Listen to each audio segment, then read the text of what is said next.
Nambul turel kuna sope adre ko Impal turen pungloi lore in ju adre khoi myam sing thai je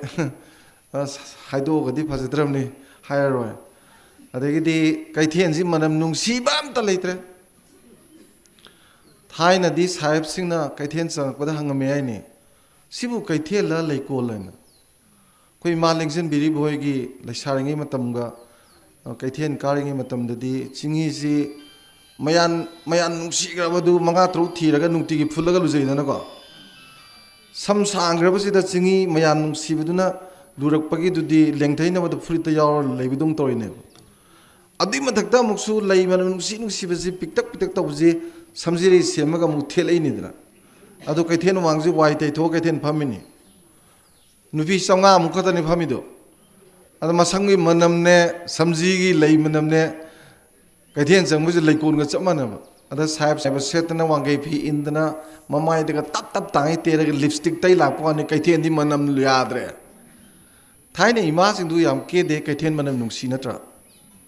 nala karam bachen ba yawrige ambi namdai loktak sabanas kaibulam jaw gai je ataw ithane pithibhi da pali lebjanti loktak gai je khoi da patane ising thumi yaw da baga je pali lebjanti akhoi je lai ba posing ji tang ngakane pungmang mang huram no mayam ne ha sudik da mayam ne adagidi thabak tawda paisa lokthok ka dei kongai macha ka dei kongai ma ka manipur ji larik lai su ba matik sa mi mayam je sogri yungdok thola kanda manipur pungmang mangan bujibu sumai sum chatladi manipur kamai tawdori aduna sida questioning future haje questioning the future of manipur sumai sum chatladi manipur kamai tawdage nam yawri je ai masido ina khara gangjage adu chatlage bako ai di trama thoi chapsa lakse bani an badain haining se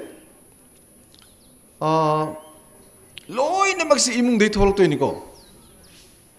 nupi deng auction na boy gera nupi phu boy gera manipura magi mamu nupi ot boy gera loi imung dei trana imung dei loi tholok toine ba imung siam tang men ta na yeng se ba na laisareng eda di magi koinari bu nupa du na yam nu doida tawdrena nupi dina zu laisabi pakhang oidana koinai eda di mai nupa yam nu tawdro mayum pala kaunu isi kaigino wang jima hana hangse bako thaina lai soi jedaba ipai pujing duna laingai da likon ji ai khoiju likon sana ba nang jowai ko ai sei humdra ga tha tor mu sure ado khoiju likon sana ba khar yawe khangse hoi ba ade he ya chang madagi nupa ma nupi ma phamina ga nongalam dai bok sanari ne aje nupi imde izat mange ta de hoide dumai phamina ju nate natra hojina mangale daneba mangalaga hatuega da torega du torega na khoin tari paw meyam se sina takpadi lairik hairaga laisu yawdabagi neba thaina gi duna lairik ti haitraga laisu yam yawbai neba laisu jiba khoina educate tabo koi lairik hebasina literate lairik hebasi kem kanaram dre laisu yawdradi aduna mi magi masaji semba kanda laiba ama phana bo na badane lairik sidi supna degi 10% ni laisu di 90% ne ada hoji mama oi ba pa ba sida angang si semba kanda laisu gi posim ama te yahondre adu ne ina khara thamaka doi ko adu na sai na haja ba yum panding de adu ya nu sir ga hoji sam thi tor ji kai gi nois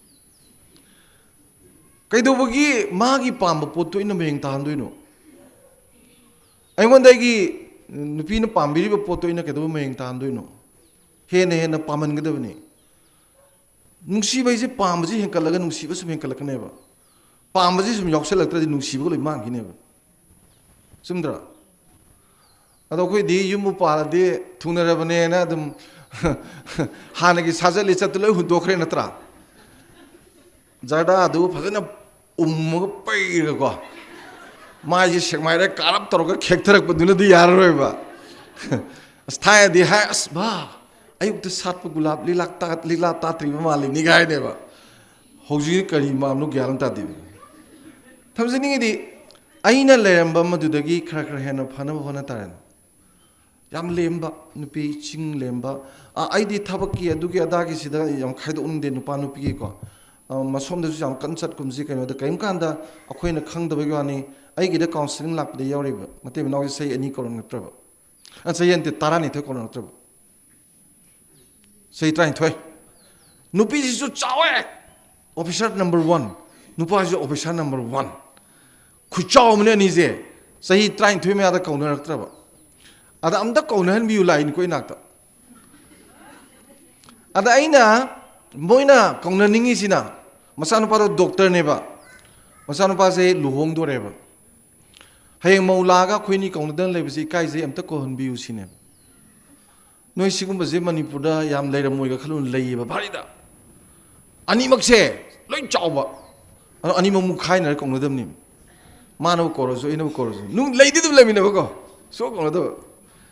ꯀꯅꯥꯝ ꯈꯪꯄꯣꯠꯇꯦ ꯃꯣꯏꯁꯦ ꯈꯠꯅꯔꯝꯒꯅꯤ ꯀꯥꯏꯁꯦ ꯂꯩꯗꯤ ꯑꯗꯨꯝ ꯂꯩꯃꯤꯟꯅꯕ ꯀꯧꯗꯤ ꯀꯧꯅꯗꯕ ꯑꯗꯣ ꯑꯩꯅ ꯋꯥ ꯈꯔ ꯍꯥꯏꯔꯒ ꯅꯪ ꯇꯧꯕ ꯉꯝꯒꯗ꯭ꯔꯥ ꯍꯥꯏꯗꯅ ꯅꯨꯄꯤꯗꯨꯅ ꯉꯝꯅꯤ ꯍꯥꯏ ꯅꯨꯄꯥꯗꯨꯗꯤ ꯈꯪꯄꯣꯠꯇꯦ ꯇꯧꯍꯜꯂꯦ ꯑꯗꯩ ꯀꯧꯅꯗꯅ ꯌꯥꯝ ꯅꯨꯡꯉꯥꯏ ꯂꯩꯔꯤ ꯍꯧꯖꯤꯛꯀꯣ ꯑꯗꯨꯗꯤ ꯌꯥꯝ ꯁꯦꯡꯅ ꯍꯥꯏꯗꯣꯛꯑꯔꯣꯏ ꯀꯩꯅꯣꯗ ꯇꯥꯔꯒꯁꯨ ꯍꯣꯔꯦꯟ ꯑꯁ ꯃꯥꯅ ꯉꯥꯡꯉꯤꯁꯦ ꯑꯩꯈꯣꯏ ꯑꯣꯏꯔꯝꯒꯅꯤ ꯍꯥꯏꯔꯅꯦꯕ ꯑꯗꯨꯐꯥꯎꯒꯤ ꯊꯥꯛꯇ ꯂꯩ ꯍꯥꯏꯕꯅꯤꯗ ꯑꯗꯨꯅ ꯑꯩꯅ ꯊꯝꯖꯅꯤꯡꯉꯤꯁꯦ ꯑꯩꯁꯦ ꯈꯤꯇꯪ ꯐꯖꯒꯗꯧꯒꯦ ꯑꯩꯁꯦ ꯈꯤꯇꯪ ꯐꯖꯦꯕ ꯑꯩ ꯌꯨꯝ ꯄꯥꯟ ꯈꯪꯅꯅꯕ ꯑꯩꯅ ꯀꯦꯗꯅ ꯈꯣꯠꯇꯅ ꯃꯔꯝ ꯃꯣꯛꯇꯅ ꯂꯩꯔꯝꯃꯒ ꯌꯨꯝ ꯄꯥꯟ ꯈꯪꯉꯦ ꯇꯧꯔꯅꯤ ꯇꯧꯕꯒꯤ ꯄꯣꯠ ꯂꯥꯛꯑꯒꯗꯤ ꯕꯦꯔꯥ ꯀꯥꯔꯅꯦꯕ ꯑꯗꯨ ꯅꯠꯇꯕ ꯑꯩꯅ ꯍꯥꯟꯅ ꯂꯩꯔꯝꯕ ꯊꯥꯛꯇꯨꯗꯒꯤ ꯍꯦꯟꯅ ꯐꯒꯠꯄ ꯑꯣꯏꯕ ꯌꯥꯏꯀꯣ ꯏꯅꯦꯝꯄꯣꯛꯅ ꯅꯨꯡꯉꯥꯏꯇꯕꯗꯨꯁꯨ ꯃꯥꯒꯤ ꯃꯅꯤꯡ ꯊꯨꯡꯖꯗ꯭ꯔꯤꯗꯨꯁꯨ ꯑꯩꯅꯅꯤ ꯀꯩꯅꯣ ꯅꯪꯅꯅꯤ ꯀꯩꯅꯣ ꯑꯩꯗꯤ ꯑꯍꯟꯗ ꯇꯥꯏꯅꯕꯁꯨ ꯌꯥꯔꯣꯏ ꯑꯍꯟꯕꯨ ꯌꯥꯅꯕ ꯆꯠꯄ ꯉꯝꯗꯕ ꯃꯧ ꯀꯩꯗꯧꯅꯗꯣꯏꯅꯣ ꯆꯨꯝꯗ꯭ꯔꯥ ꯑꯗꯒꯤ ꯅꯨꯄꯥ ꯑꯣꯠꯄ ꯑꯣꯠꯇꯕ ꯉꯁꯥꯏꯒꯤ ꯃꯌꯥꯝ ꯉꯥꯡꯅꯩꯗ ꯑꯩ ꯌꯥꯝ ꯅꯣꯛꯅꯤꯡꯕ ꯂꯩꯌꯦꯕ ꯑꯁ ꯏꯪꯊꯝꯊꯥꯒꯤ ꯏꯪꯈ꯭ꯔꯕ ꯋꯥꯛꯆꯤꯡꯒꯤ ꯎꯟ ꯈꯔ ꯇꯥꯕꯗꯨꯗ ꯅꯨꯄꯤꯅ ꯀꯣꯟ ꯐꯦꯡꯉꯤ ꯍꯥꯏ ꯏꯪꯊꯝꯊꯥꯒꯤ ꯎꯟ ꯈꯔ ꯇꯥꯕꯗꯨꯗ ꯅꯨꯄꯥꯅ ꯂꯧꯕꯨꯛꯇ ꯀꯨꯝꯃꯒ ꯂꯩꯈꯣꯝ ꯁꯤꯕꯣꯛ ꯇꯧꯔꯒ ꯇꯨꯃꯤꯠ ꯀꯥꯡ ꯆꯤꯡꯉꯒ ꯁꯝꯕꯣꯛ ꯈꯣꯏꯗꯨꯗꯤ ꯅꯣꯏꯅ ꯑꯣꯠꯂꯤꯔꯣ ꯅꯠꯇꯦꯅꯦ ꯊꯕꯛ ꯇꯧꯕꯗꯕꯨ ꯑꯣꯟꯅꯕ ꯍꯥꯏꯕ ꯂꯩꯕ꯭ꯔꯕ this is division of labour ꯃꯥꯒꯤ ꯃꯊꯧ ꯇꯧꯅ ꯑꯩꯈꯣꯏ ꯅꯨꯄꯤ ꯐꯅꯦꯛ ꯊꯨꯞꯄꯤ ꯀꯩꯅꯣ ꯇꯨ ꯏꯅꯥꯎꯄꯤ ꯃꯅꯤꯡꯗ ꯏꯆꯟꯅꯨꯄꯤ ꯃꯅꯤꯡꯗ ꯐꯝꯐꯝ ꯌꯥꯎꯔꯝꯅꯦ ꯉꯁꯥꯏ ꯎꯒꯤꯒꯨꯝ ꯇꯧꯋꯦꯕ ꯆꯠꯈ꯭ꯔꯕ ꯈꯪꯗꯦ ꯍꯪꯉꯣ ꯃꯉꯣꯟꯗ ꯑꯩ ꯅꯨꯄꯤꯗꯨ ꯂꯥꯛꯑꯦ ꯁ꯭ꯀꯨꯜꯗꯒꯤ ꯑꯣꯖꯥ ꯑꯣꯏꯕꯅꯤ ꯍꯜꯂꯛꯑꯦ ꯑꯁ ꯆꯥꯏꯔꯝꯕ ꯈꯣꯠꯂꯝꯕ ꯀꯣꯜꯂꯤ ꯐꯦꯡꯒꯗꯕ ꯈꯣꯠꯇꯕ ꯃꯌꯥꯝꯗꯨ ꯎꯕꯗꯒꯤ ꯐꯅꯦꯛ ꯃꯌꯦꯛ ꯅꯥꯏꯕꯗꯨ ꯊꯥ ꯂꯥꯎꯅ ꯂꯦꯞꯍꯜꯂ ꯊꯝꯃꯝꯃꯦ ꯃꯥ ꯀꯨꯝꯊꯈ꯭ꯔꯦ ꯐꯃꯥꯡꯗꯨꯗ ꯁꯨꯃꯥꯏꯅ ꯀꯣꯜꯂ ꯂꯦꯞꯄ ꯂꯩꯔꯝꯃꯦꯀꯣ ꯑꯗꯒꯤ ꯑꯩ ꯍꯜꯂꯛꯄꯗ ꯑꯗꯨꯃꯥꯏꯅ ꯂꯩꯔꯝꯃꯤꯅꯦꯀꯣ ꯃꯥꯗꯤ ꯑꯗꯨꯕꯨ ꯅꯤꯡꯁꯤꯡꯗ꯭ꯔꯕꯅꯦꯕ ꯊꯕꯛ ꯆꯤꯟꯕꯗꯨꯅ ꯑꯗ ꯑꯩ ꯂꯥꯛꯀꯥꯟꯗ ꯑꯩ ꯅꯪ ꯐꯅꯦꯛ ꯁꯨꯃꯥꯏꯅ ꯇꯧꯔꯤꯗꯣ ꯍꯥꯏꯕ ꯃꯇꯝꯗ ꯀꯔꯤꯝꯨꯛ ꯍꯥꯏꯗꯕꯤꯗ ꯐꯅꯦꯛꯇꯨ ꯐꯖꯅ ꯊꯨꯞꯆꯜꯂꯒ ꯑꯩ ꯊꯨꯞꯄ ꯌꯥꯝ ꯍꯩꯌꯦ ꯑꯩ ꯐꯤ ꯁꯥꯔꯛꯄꯅꯤꯅꯀꯣ ꯄꯣꯛꯀ ꯐꯨꯔꯝꯃꯦ ꯇꯥꯅꯀꯣ ꯐꯖꯅ ꯊꯨꯞꯄ ꯊꯝꯕꯤꯔꯦꯀꯣ ꯑꯗꯒꯤꯗꯤ ꯐꯃꯨꯡ ꯑꯗꯨ ꯂꯣꯏꯁꯤꯟꯕꯤꯔꯦ ꯐꯃꯨꯡ ꯑꯗꯨ ꯐꯖꯅ ꯃꯥꯅ ꯍꯣꯔꯦꯟ ꯆꯥꯛ ꯂꯣꯏꯔꯀꯥꯟꯗ ꯄꯥꯈꯠꯆꯗꯅ ꯐꯅꯦꯛꯁꯨ ꯊꯨꯞꯄꯝꯗꯦ ꯐꯝꯁꯨ ꯊꯥꯝꯗꯦ ꯆꯦꯟꯁꯤꯜꯂꯀꯥꯟꯗ ꯁꯤꯠ ꯅꯥꯟꯅ ꯂꯩꯔꯝꯕꯗꯨꯗ ꯑꯩꯅ ꯆꯥꯛ ꯆꯥꯉꯩꯗ ꯍꯥꯏꯐꯦꯠ ꯌꯦꯡꯉꯝꯕ ꯅꯣꯛꯑꯝꯕꯗꯨ ꯇꯥꯈ꯭ꯔꯕ ꯃꯤꯅꯣꯛꯅꯤ ꯀꯩꯅꯣ ꯑꯗꯨ ꯄꯥꯝꯗꯕ ꯅꯨꯄꯥꯗꯨꯗꯤ ꯕꯨꯗꯨ ꯍꯥꯏꯇꯥꯔꯦ ꯅꯠꯇꯦ ꯑꯩ ꯑꯁꯦꯡꯕꯅꯦ ꯍꯥꯏꯁꯦ ꯃꯥꯒꯤ ꯃꯇꯝꯗꯨ ꯉꯁꯥꯏꯒꯤ ꯅꯤꯡꯊꯥ ꯁꯨꯕ ꯐꯅꯦꯛꯁꯨ ꯂꯣꯏ ꯌꯥꯏ ꯀꯩꯅꯣ ꯍꯧꯖꯤꯛꯇꯤ ꯅꯨꯄꯥ ꯂꯣꯏ ꯁꯨꯔꯕ꯭ꯔꯥ ꯍꯥꯏꯅ ꯈꯜꯂꯦꯗꯤꯀꯣ ꯑꯩꯈꯣꯏ ꯏꯆꯥ ꯅꯨꯄꯥꯒꯗꯤ ꯅꯨꯄꯤꯗꯤ ꯆꯥꯛ ꯏꯊꯣꯡ ꯊꯣꯡꯗꯦ ꯃꯥꯗ ꯊꯣꯡ ꯂꯩꯖꯥꯅꯤ ꯑꯗꯣ ꯃꯣꯏ ꯃꯃꯥꯟꯅꯕ ꯂꯣꯏ ꯇꯧꯋꯦꯕ ꯑꯩꯈꯣꯏ ꯏꯃꯥꯟꯅꯕꯁꯤꯡꯁꯨ ꯁꯨꯝ ꯈꯔ ꯊꯦꯡꯉꯀꯥꯟꯗꯗꯤ ꯑꯁ ꯆꯥꯛ ꯊꯣꯡꯒꯗꯣꯏꯅ ꯆꯦꯡꯈꯤꯕ ꯌꯥꯝ ꯂꯩꯌꯦ ꯁꯤ ꯂꯥꯛꯏꯕꯁꯤ ꯆꯦꯟꯖ ꯑꯃꯅꯤ ꯊꯝꯅꯤꯡꯉꯤꯗꯤ ꯊꯕꯛꯇꯨ ꯅꯠꯇꯦꯕ ꯉꯁꯥꯏꯒꯤ ꯗꯤꯚꯤꯖꯟ ꯑꯣꯐ ꯂꯦꯕꯔꯅꯤ ꯊꯕꯛꯇꯤꯀꯣ ꯊꯕꯛꯇꯤ ꯌꯥꯅꯕ ꯗꯔꯀꯥꯔ ꯂꯩꯕꯒꯤ ꯃꯇꯨꯡ ꯏꯟꯅ ꯑꯦꯗꯖꯁꯃꯦꯟ ꯑꯗꯨꯝ ꯂꯩꯀꯣ ꯑꯗꯨꯗ ꯍꯧꯖꯤꯛ ꯌꯥꯝ ꯃꯔꯨ ꯑꯣꯏꯔꯛꯏꯁꯦ ꯑꯩꯅ ꯍꯥꯏꯖꯅꯤꯡꯉꯤꯁꯤꯗꯤꯅꯦ ꯑꯩꯉꯣꯟꯗꯕꯨ ꯃꯤꯅ ꯑꯄꯥꯝꯕ ꯄꯣꯠꯇꯨ ꯄꯩꯉꯩ ꯌꯥꯎꯔꯒꯕꯨ ꯑꯩꯉꯣꯟꯗ ꯌꯥꯗꯕ ꯀꯅꯥ ꯂꯩꯗꯣꯏꯅꯣ ꯆꯨꯝꯗ꯭ꯔꯅꯦ ꯅꯨꯄꯥ ꯑꯣꯏꯒꯦꯔꯥ ꯅꯨꯄꯤ ꯑꯣꯏꯒꯦꯔꯥ ꯍꯅꯨ ꯑꯣꯏꯒꯦꯔꯥ ꯍꯅꯥ ꯑꯣꯏꯒꯦꯔꯥ ꯑꯩꯉꯣꯟꯗ ꯄꯥꯝꯍꯟꯕꯒꯤ ꯄꯣꯠ ꯃꯌꯥꯝꯗꯨ ꯄꯩꯅꯕ ꯌꯥꯎꯔꯒ ꯑꯩꯒꯤ ꯌꯥꯗꯕ ꯃꯤ ꯀꯅꯥ ꯂꯩꯗꯣꯏꯅꯣꯕ ꯃꯌꯥꯝꯗꯤ ꯅꯨꯡꯉꯥꯏꯔꯦ ꯄꯥꯝꯗꯅꯕꯗ ꯍꯣꯠꯅ ꯂꯩꯔꯦ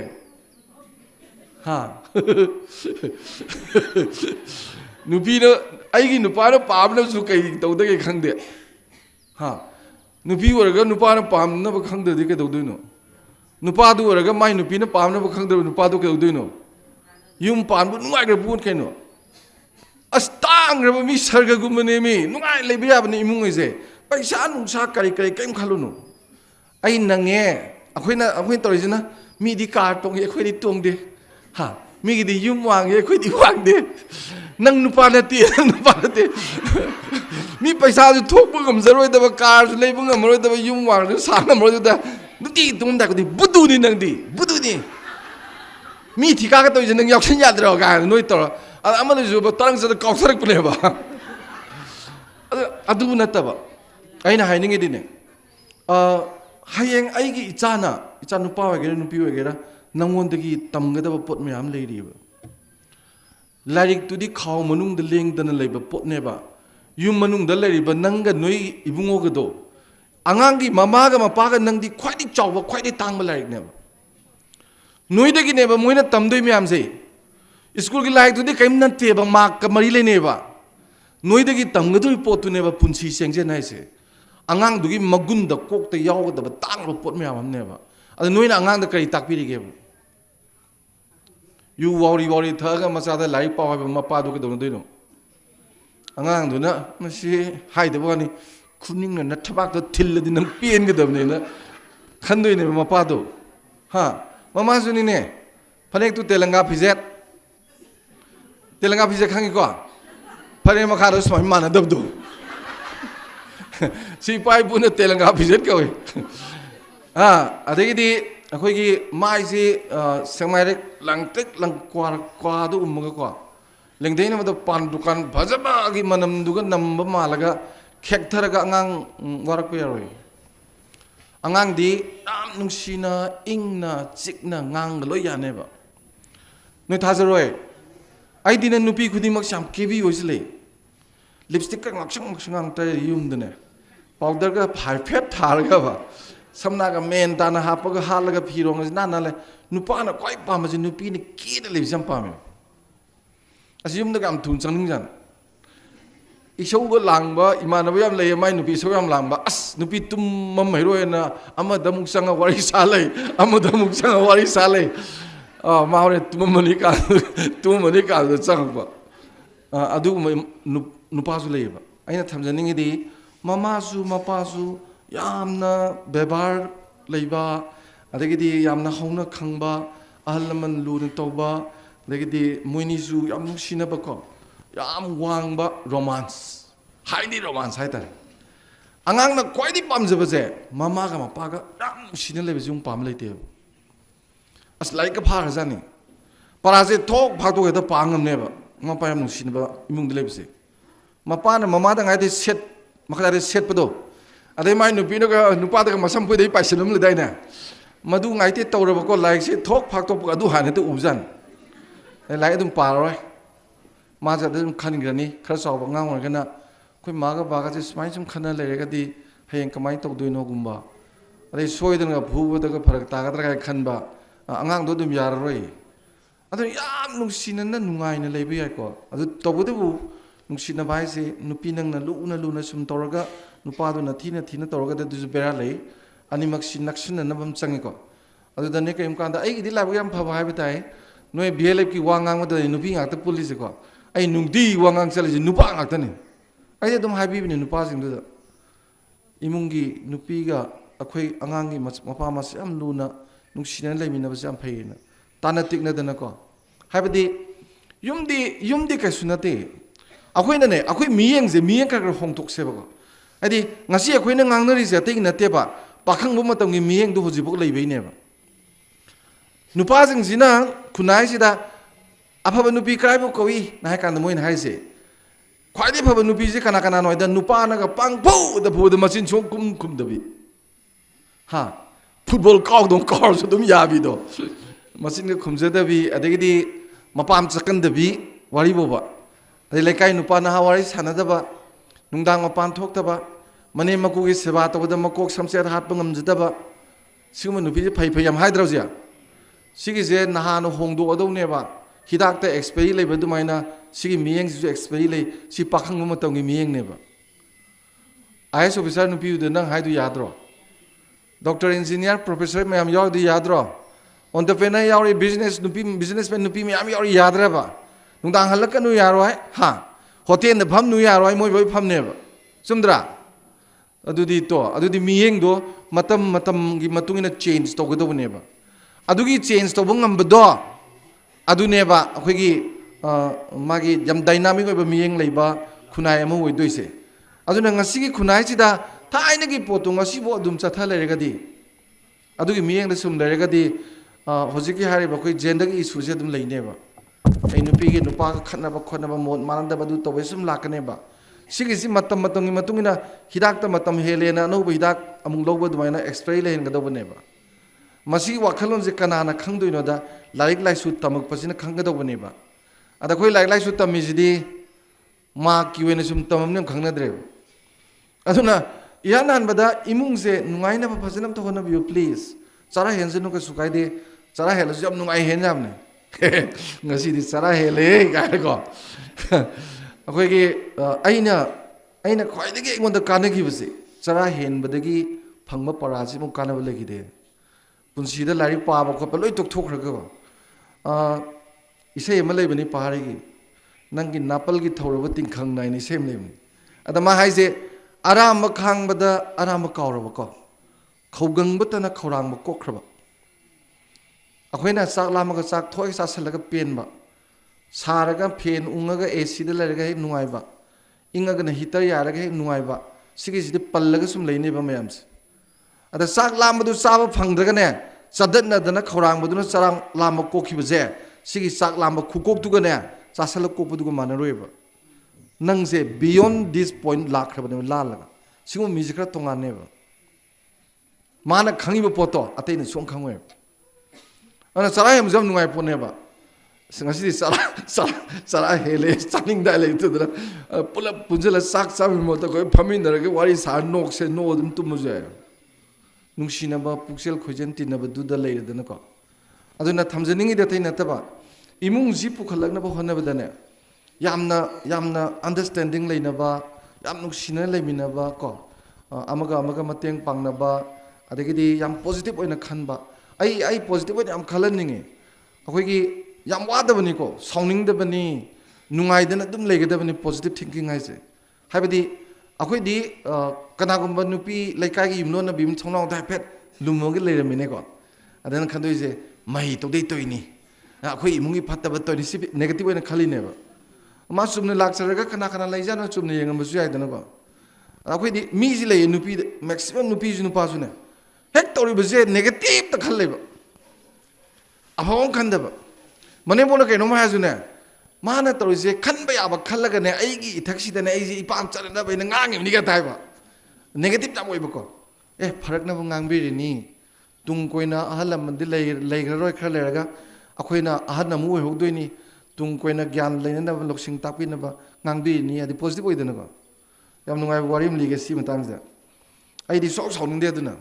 ꯁꯤ ꯋꯥꯔꯤꯁꯦ ꯍꯦꯛꯇ ꯅꯤꯡꯁꯤꯡꯕ ꯁꯤ ꯋꯥꯔꯤꯁꯤ ꯃꯌꯥꯝ ꯅꯤꯡꯁꯤꯡꯉꯣ ꯁꯥꯎꯅꯤꯡꯉꯔꯣꯏꯗꯕꯅꯤ ꯑꯩꯈꯣꯏꯒꯤ ꯃꯤꯅ ꯑꯩꯉꯣꯟꯗ ꯊꯤꯅꯒ ꯍꯥꯏꯔꯒ ꯁꯥꯎꯕꯁꯦ ꯁꯤꯗꯤ ꯆꯍꯤ ꯏꯃꯨꯡꯗ ꯑꯃꯣꯅꯤꯒꯤ ꯋꯥꯔꯤꯅꯦ ꯑꯗꯨꯒ ꯏꯇꯣꯝꯗ ꯄꯪꯁꯥꯎꯗ ꯁꯥꯎꯅꯤꯡꯕꯁꯦ ꯅꯣꯡꯃꯗ 20, 30, 40 ꯃꯨꯛ ꯑꯣꯏꯗꯣꯏꯅꯤ ꯃꯔꯨ ꯑꯣꯏꯅ ꯍꯅꯨꯕ ꯃꯅꯦꯝꯄꯣꯛ ꯃꯀꯨꯕꯣꯛꯁꯤꯗꯤ ꯌꯥꯝ ꯁꯥꯎꯒꯠꯂꯦ ꯋꯥꯏ ꯇꯩꯅꯦꯅ ꯋꯥꯏ ꯇꯩꯕꯗ ꯑꯗꯨꯝ ꯁꯥꯎ ꯂꯩꯈ꯭ꯔꯅꯤ ꯑꯗꯩ ꯍꯤꯡꯖꯥꯡꯅꯤꯅ ꯊꯨꯝꯅ ꯃꯆꯦꯠ ꯃꯣꯔꯣꯛꯅ ꯃꯆꯦꯠ ꯑꯗꯨꯝ ꯁꯥꯎ ꯂꯩꯈ꯭ꯔꯅꯤ ꯄꯥꯛꯁꯥꯎꯗ ꯁꯥꯎꯕꯁꯦ ꯃꯁꯤ ꯇꯧꯕꯤꯗꯕ ꯈꯔ ꯑꯩ ꯏꯃꯧ ꯃꯥ ꯅꯍꯥꯅꯤ ꯀꯣꯂꯦꯖ ꯀꯥꯖꯔꯝꯃꯤꯕꯅꯤ ꯂꯥꯏꯔꯤꯛ ꯇꯝ ꯆꯠꯂꯝꯕꯅꯤ ꯃꯥꯅ ꯊꯣꯡꯕ ꯏꯟꯖꯥꯡ ꯀꯌꯥꯝ ꯍꯥꯎꯗꯣꯏꯅꯣ ꯀꯣꯟꯅ ꯍꯥꯎꯖꯔꯛꯁꯅꯤ ꯀꯥꯏꯅ ꯁꯨꯝ ꯍꯥꯎꯏ ꯏꯕꯦꯝꯃ ꯏꯃꯧ ꯏꯕꯦꯝꯃ ꯁꯨꯝ ꯆꯥꯕ ꯃꯃꯨꯡꯗꯨꯅꯁꯨ ꯂꯨꯅ ꯇꯧꯅꯤ ꯅꯨꯡꯇꯤꯒꯤ ꯍꯤꯡꯖꯥꯡꯅꯦꯅꯦ ꯑꯗꯨꯅꯦ ꯑꯗꯥꯅ ꯍꯥꯏꯔꯗꯤ ꯃꯁꯤ ꯍꯅꯨꯕꯤꯁꯦ ꯀꯥꯏꯅ ꯑꯃ ꯂꯥꯛꯑꯅꯦꯕ ꯑꯗꯩ ꯐꯤ ꯑꯃꯗ ꯁꯨꯖꯔꯝꯃꯤ ꯐꯤꯁꯨ ꯂꯥꯛꯁꯨ ꯈꯨꯗꯦꯡ ꯃꯃꯤ ꯇꯥꯔ ꯃꯤꯅ ꯍꯦꯛ ꯇꯧꯔꯤꯒꯩ ꯉꯥꯡꯗꯦ ꯇꯧ ꯂꯩꯕ ꯃꯅꯦꯝꯄꯣꯛ ꯃꯀꯨꯕꯣꯛꯁꯨ ꯂꯩꯕ ꯑꯗꯒꯤ ꯋꯥꯏ ꯇꯩꯔꯝꯃꯦꯗꯅ ꯀꯩꯅꯣ ꯂꯣꯛꯇꯥꯛ ꯃꯌꯥꯏꯗ ꯆꯠꯂꯦ ꯇꯧꯔꯤꯁꯦ ꯀꯥꯏꯅꯀꯣ ꯆꯩꯗꯦ ꯇꯧ ꯂꯩꯕ ꯑꯗꯨꯒ ꯃꯥꯒꯤ ꯀꯩꯅꯣꯗꯣ ꯃꯃꯧ ꯅꯨꯄꯤꯗꯣ ꯑꯗꯨ ꯅꯨꯡꯉꯥꯏꯕ ꯍꯧꯅꯗꯦꯕ ꯐꯅ ꯍꯥꯎꯇ꯭ꯔꯁꯨ ꯌꯥꯏ ꯀꯩꯁꯨ ꯀꯥꯏꯗꯦ ꯆꯥꯕ ꯌꯥꯏꯁꯅ ꯃꯄꯣꯠ ꯃꯆꯩ ꯐꯔꯒꯕꯨ ꯍꯥꯎꯕꯅꯤ ꯑꯩꯈꯣꯏꯅ ꯂꯩꯗ꯭ꯔꯒ ꯏꯃꯧꯅ ꯍꯦꯛꯇ ꯍꯥꯎꯍꯟꯕ ꯉꯝꯄꯣꯟꯇꯦ ꯍꯥꯎꯋꯦ ꯀꯥꯏꯅ ꯇꯧꯔꯗꯤ ꯍꯔꯥꯎꯏꯗꯅ ꯑꯗ ꯅꯨꯡꯉꯥꯏꯕꯩꯁꯦ ꯅꯨꯡꯉꯥꯏꯅ ꯁꯨꯝ ꯂꯩꯕꯩꯁꯦ ꯑꯉꯥꯡ ꯃꯠꯇ ꯂꯥꯏꯔꯤꯛ ꯇꯥꯑꯁꯨ ꯐꯤ ꯑꯃꯠꯇ ꯁꯨꯔꯁꯨ ꯀꯩꯅꯣꯝ ꯇꯧꯔꯁꯨ ꯃꯣꯟꯗꯥ ꯅꯨꯡꯉꯥꯏꯅ ꯇꯧꯕꯩꯁꯦ ꯂꯣꯏ ꯐꯩꯌꯦꯕ ꯁꯥꯎꯇꯧꯗꯤ ꯐꯤꯁꯨ ꯑꯉꯥꯡꯗ ꯋꯥꯔꯛꯄꯁꯨ ꯃꯁꯝ ꯐꯣꯏꯔꯗꯤꯅ ꯍꯧꯔꯛꯑꯅꯦꯕ ꯑꯗꯩ ꯌꯨꯝꯗꯩ ꯊꯕꯛ ꯊꯣꯛꯈꯤꯕ ꯅꯨꯄꯥꯗꯨꯁꯨ ꯊꯣꯡꯒꯥꯟꯗꯒꯤ ꯑꯗꯨꯝ ꯍꯧꯔꯛꯑꯗꯕꯅꯤ ꯃꯤꯁꯦ ꯑꯎ ꯐꯨꯅꯤꯡꯕꯁꯦ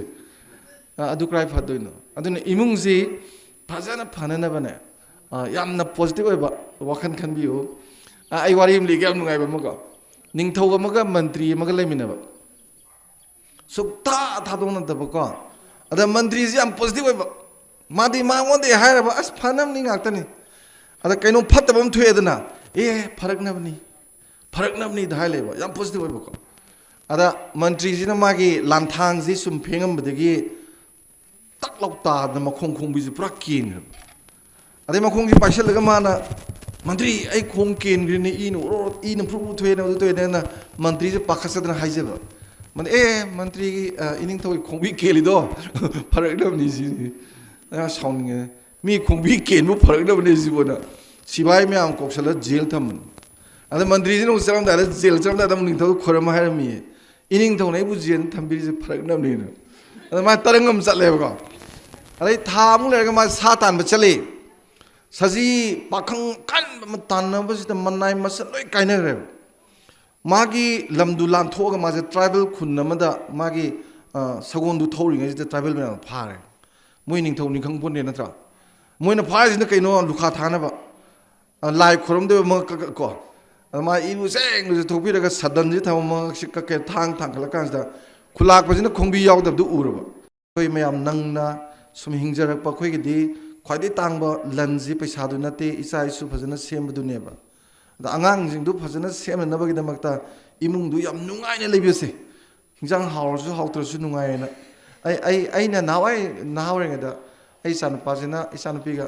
ꯍꯤꯟꯖꯥꯡꯅ ꯍꯥꯎꯇꯦ ꯍꯥꯏ ꯑꯩꯅ ꯉꯁꯤ ꯅꯣꯏꯅ ꯍꯤꯟꯖꯥꯡꯁꯤ ꯍꯥꯎꯇꯦ ꯍꯥꯏꯔꯤꯁꯦ ꯆꯥꯅꯤꯡꯗ꯭ꯔꯤꯁꯦ ꯍꯧꯖꯤꯛ ꯂꯣꯏꯖꯤ ꯂꯣꯌꯥꯁꯤꯡꯗꯀꯣ ꯃꯥꯒꯤ ꯅꯨꯄꯥꯗꯨꯅ ꯁꯤꯡ ꯆꯟꯕ ꯆꯠꯈꯤꯕ ꯆꯤꯡ ꯀꯞꯄ ꯆꯠꯈꯤꯕ ꯑꯗ ꯃꯥꯏ ꯅꯨꯄꯤꯁꯤꯅ ꯃꯆꯥ 4-5ꯗꯨꯒꯅꯦ ꯆꯥꯅꯤꯡꯉꯥꯏ ꯂꯩꯇꯗꯅ ꯆꯦꯡ ꯃꯦꯔꯨ ꯑꯝꯇ ꯄꯨꯖꯒꯦꯅ ꯌꯨꯝꯊꯣꯡ ꯈꯨꯗꯤꯡ ꯆꯠꯂꯨ ꯐꯪꯗ꯭ꯔꯕ ꯑꯗ ꯅꯨꯡꯊꯤꯟ ꯊꯤꯔꯛꯄ ꯁꯤꯡꯖꯥꯗꯨꯅ ꯃꯩ ꯊꯥꯒꯠꯂꯒ ꯆꯐꯨꯁꯤꯗ ꯏꯁꯤꯡ ꯍꯥꯞꯄꯒꯅꯦ ꯃꯈꯨꯝ ꯈꯨꯝꯃꯒ ꯆꯥꯛ ꯊꯣꯡꯕ ꯁꯥꯔꯕ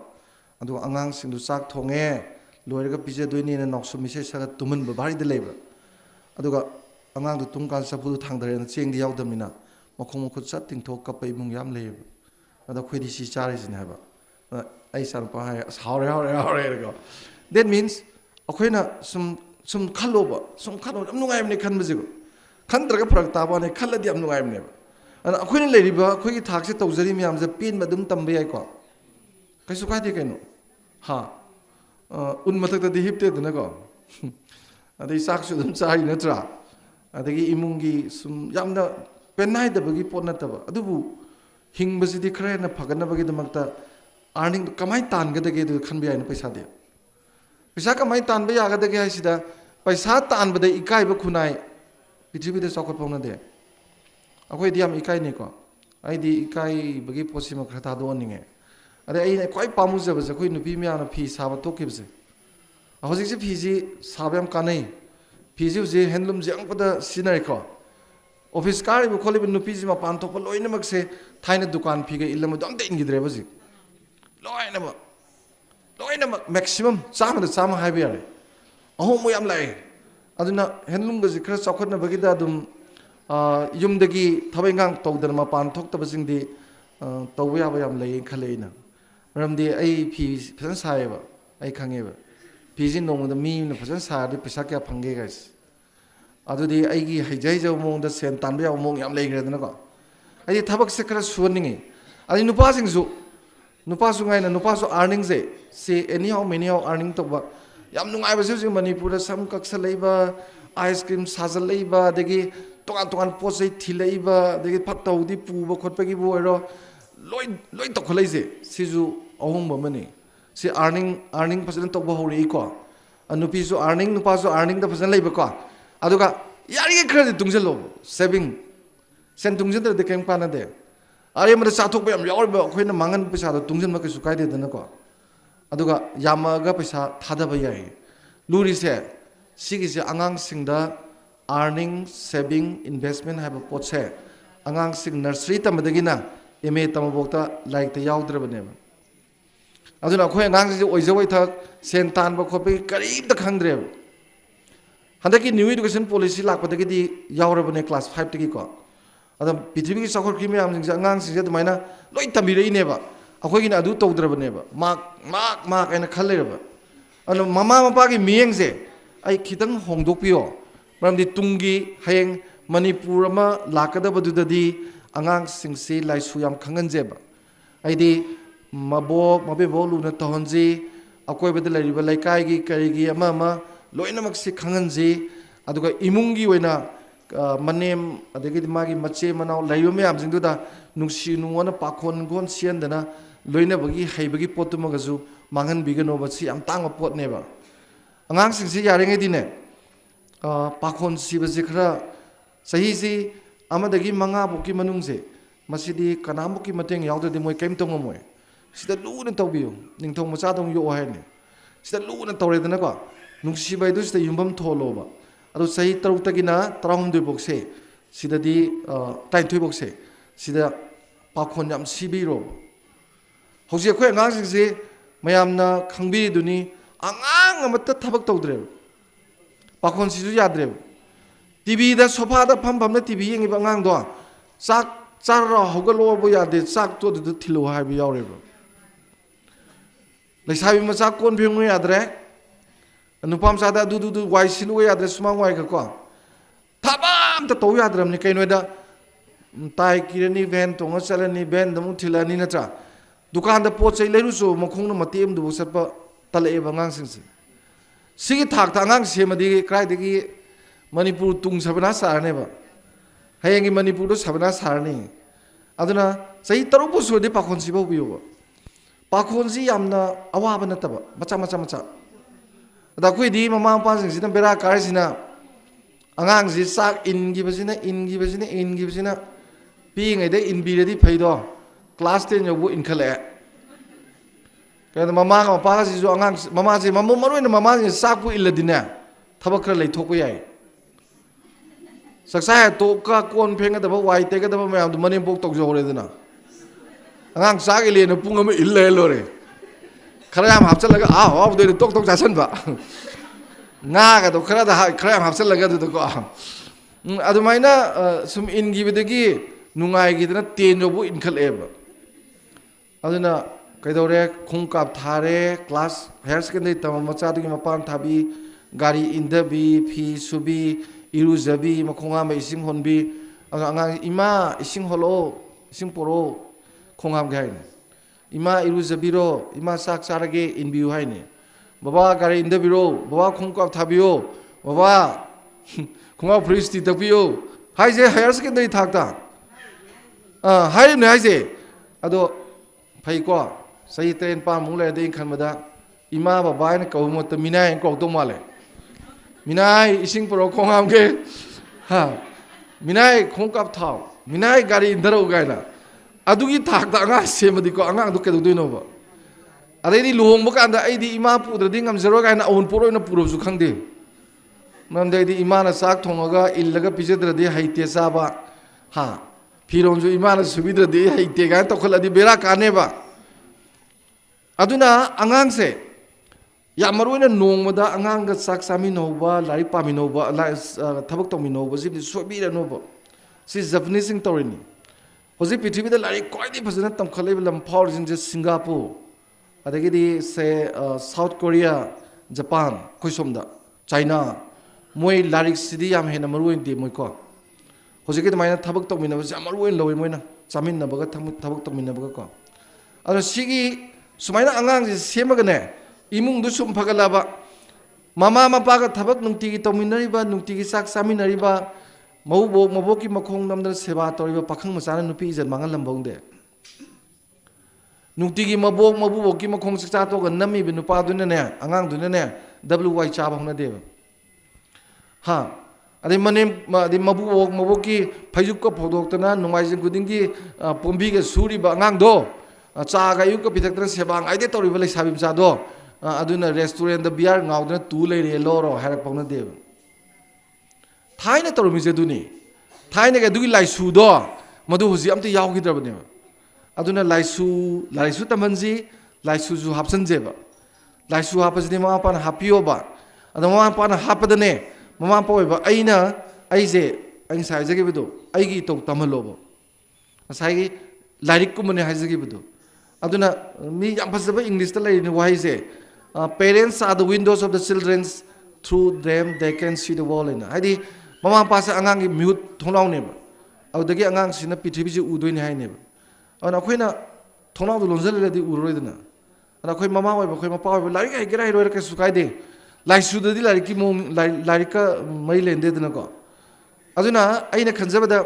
angang sing da piba ya ba gyan du piduna ba mama mapa oi ba khoi hanam tang phajei bebar phaja phaja tawnaji phajani kai khumna badu unasi nupa sing da ju nupi ji kai phajana khumna ju janu nupi na ju khumna sai akhoi mema mana habiramadu ma solomon gi wai do asengba achumane ba ado adugumba imung ama establish tawradi imung mayam du ne ba manipur sem do jina tra adugi imung jing do tholokpa angang sing du ne ba heng tunggi angang hoy do se tunggi pakhang le sabi hoy do ba tunggi ahalaman hoy do se aduna tunggi haba ma yawrisi se akhoi na sida sai gender gi adugi dai ngang na si amaru di kari gi noida nupa ga nupi ga se khong yet ko oi ga ne ba kheng khong yet ko ga se aduk ma te singba manar kan da belam jeng yang ise sumdrene ada khong oi du na traga ye tu kisala thamaga nana song song sala di karamba khongban landori karamba pukhi kumdori karamba chingka dori geba aduna khong ani mak tu chamana thangba ya ba dongna nupa nupi ne leminari bani do chamana na sakti leminara ga empower torga khunai du yam mangjin thana chawkhalakane na sotho bu nupi myam se pukhalakna ba tawri ba pot myam ne yam maru ba pot amane ba aduda aikhoi isane ya jaga ta ba ai empower towi se isane ya jata ba empower to the nupi sakti yaudri da ponte bot le po nupi im ka de kanana thada de nupi na thada de kudam tamadang aduna thamningi di thamjaningi de tin nataba akhoi ji power empower to ge se akhoi isa da su khole biyo ba aina ibilila de aina ibi wari watai to wada tangjabi uri ni gai je am ta taroi aina ibilila myam da deng biyo ne aigi lila jing do professor du nupi nen por letro suti lodri du nupi nen por letra hura minung sibi du nupi por letro sen ga hura la officer oi tho lei ge lai ni sakti du nupi de hem ne ba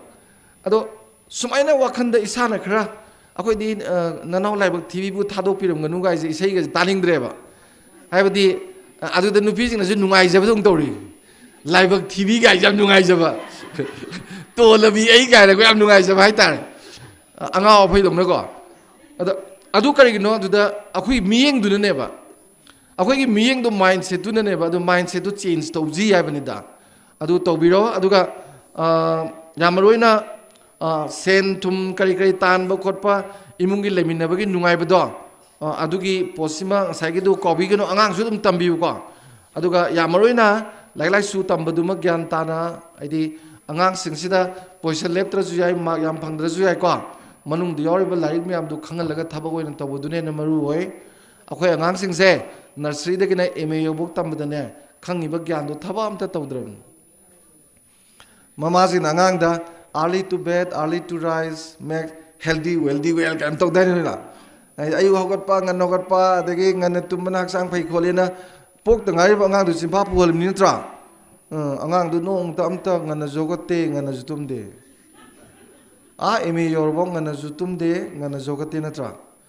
pung tare ta hogat pa da khoi kaim hai de machin da di angang nge de thi do khram ne adu da na ta ba idea ma yam like ta ma da phangram ni thaba oi am ta tawdram ne adu da like ta ma da idea ma yam phang ma du thaba oi na tawdre ka du na duino like ta mai kari kanari ge chumdra adu na aina khanjabada angang sing sida yam nuksina di loina biro thina tobiganu luna tobiu ko aduga nupa nupi pok pok khot pa khena ba gaido khunai sida mami oina sumle rambadagi tobani ai khanbada hojikan de hafedamna farabran khali ko akhoi mungdi nupi ngatani nupa yam jawde nupi tratuk ni aina long ai je tratuk suramni hoji akhoi imung du puang hang re loi chakhidana ko cinema hon don loi le horasi nupa di yam yawde ado nupi sing loina bak tu polo pakan da khoi nungai ta basu pokhide aduga nupa poi pokte su kya question tawde ko se matam na in course of time educate tawraga porakadoi ada sumaina wari sarisi adumaina wakhal leiba mi mayam ama leiridana ngasi je khara ahen basina yaningdaba leidana sumaina wa ngangdana khotana awareness piraga educate tawrineba hadi khaliba pot ngasi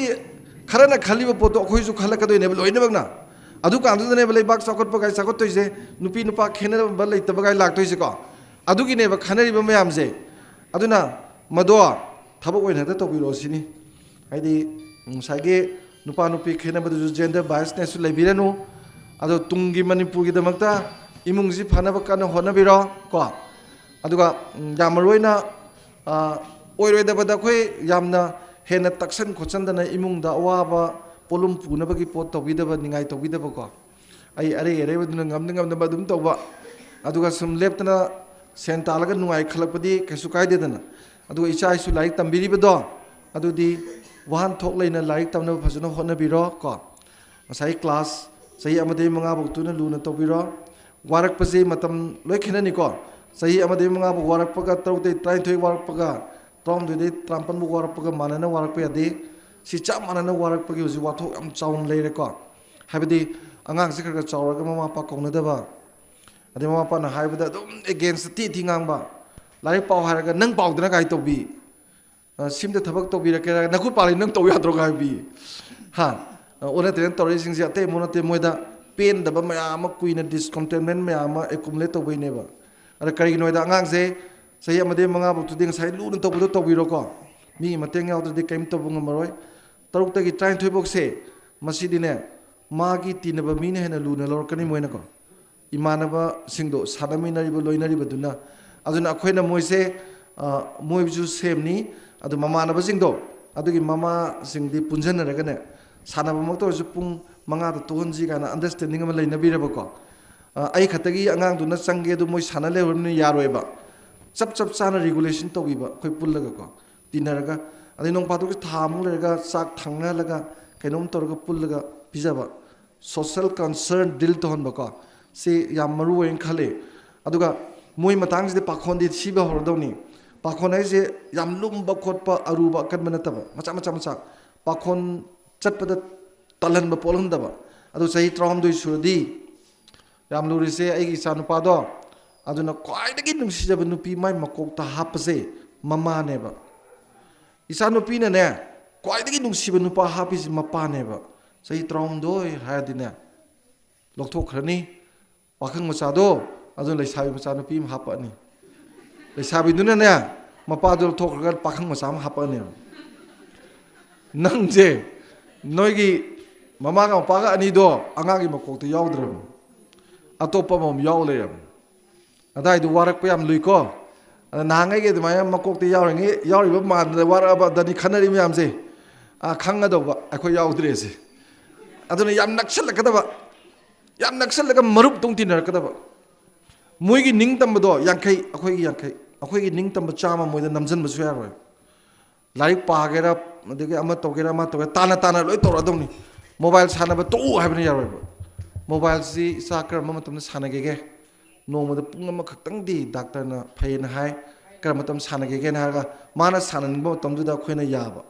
aina da sanaba yaro ina mun bana taba moidi khana ga thabo loi tor doni sei trom doi matung se ko aduga naksal lingai ma ka ge doi loi khangni